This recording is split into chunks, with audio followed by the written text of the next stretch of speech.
नमस्कार किसान साथियों, कैसे हैं आप। उम्मीद करता हूं बहुत ही बढ़िया होंगे। किसान साथियों, आज की वीडियो में हम आपको गेहूं की फसल के बारे में बहुत ही महत्वपूर्ण जानकारी देने वाले हैं।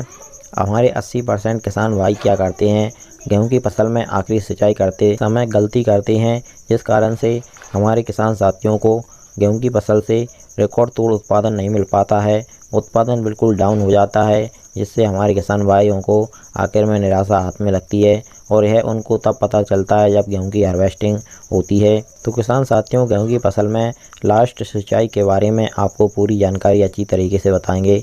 उससे पहले हमारा बस आपसे एक छोटा सा निवेदन है, जिन किसान साथियों ने अभी तक हमारे चैनल को सब्सक्राइब करके नहीं रखा हुआ है वे सभी चैनल को सब्सक्राइब कर लें, वीडियो को एक लाइक ज़रूर करें और ज़्यादा से ज़्यादा हमारे सभी किसान दोस्तों के साथ इस वीडियो को शेयर भी करें। सबसे पहले बात करते हैं किसान साथियों की गेहूं की फसल में आपको आखिरी सिंचाई कब करनी चाहिए। गेहूं की फसल में आखिरी पानी लगाने का सही समय कौन सा होता है। तो किसान साथियों, जब आपके गेहूं की फसल की पूरी बालियां निकल आएँ और जब बालियों में से आप दाना निकाल करके देखेंगे और उस दाने को ज़ोर से दबाएंगे तो उसमें दूध टाइप का निकलेगा, तो यह दूधिया अवस्था हम कहते हैं। तो जब भी आपकी गेहूं की फसल में की दूधिया अवस्था हो तो उस समय पर आपको आखिरी सिंचाई गेहूं की फसल में कर देनी चाहिए। यह बिल्कुल सही समय होता है। लेकिन किसान साथी हमारे क्या करते हैं, अक्सर यह गलती करते हैं, जब गेहूं की फसल में बालियां निकल आती हैं तो उस समय पर गेहूं की फसल ज़मीन पर गिरने की समस्या के चलते गेहूं की फसल में हमारे किसान भाई आखिरी सिंचाई इस समय पर नहीं करते हैं, जिस कारण से उनका गेहूं की फसल का उत्पादन बहुत ही ज़्यादा डाउन हो जाता है। इस समय पर गेहूं की फसल को सिंचाई की सबसे ज़्यादा ज़रूरत होती है, तो आपको यह गलती बिल्कुल नहीं करनी है। चाहे आपकी खेत की ज़मीन में दरारें चल जाएं या आपकी गेहूं की फसल गिरने की समस्या हो, फिर भी आपको इस समय पर गेहूं की फसल में आखिरी सिंचाई ज़रूर करनी चाहिए।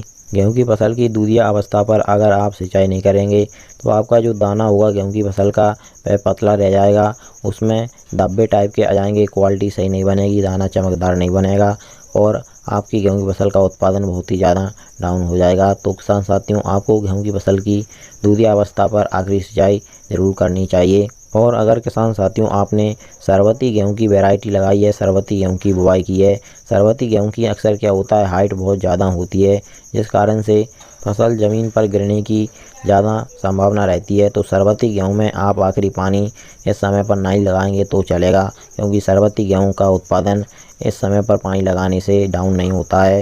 लेकिन आपने अगर अन्य वैरायटियाँ लगाई हैं जो लोग 1 क्वालिटी की वैरायटियाँ होती हैं, तो उनमें आपको इस समय पर एक सिंचाई आखिरी सिंचाई करना बहुत ही ज़रूरी होता है। और किसान साथियों, अगर फिर भी आपको अपनी गेहूं की फसल ज़मीन पर गिरने की आशंका है तो किसान साथियों आप इस समय पर अपनी गेहूं की फसल में बालियां निकलने के बाद में NPK 0050 का एक स्प्रे कर सकते हैं। NPK 0050 में पोटास पाई जाती है। पोटास के कारण से क्या होता है किसान साथियों, जो गेहूं की फसल का पौधा होता है वह एकदम से मजबूत हो जाता है, आसानी से झुकता नहीं है, ज़मीन पर आसानी से गिरता भी नहीं है और आपकी जो बालियां हैं उनमें जो दाने का भराव हो रहा है वह भी अधिक होगा, दाने वजनदार चमकदार बनेंगे। तो किसान साथियों, आप गेहूं की फसल में पोटास का प्रयोग करके भी गेहूं की फसल को गिरने से बचा सकते हैं। किसान साथियों, इसी प्रकार से हम आगे भी आपको हमारे चैनल के द्वारा आपकी सभी प्रश्नों की सही और समय पर जानकारी देते रहेंगे। इसके लिए आप हमारे चैनल को सब्सक्राइब करना बिल्कुल मत भूलिएगा। चलिए फिर मिलते हैं अगली वीडियो में।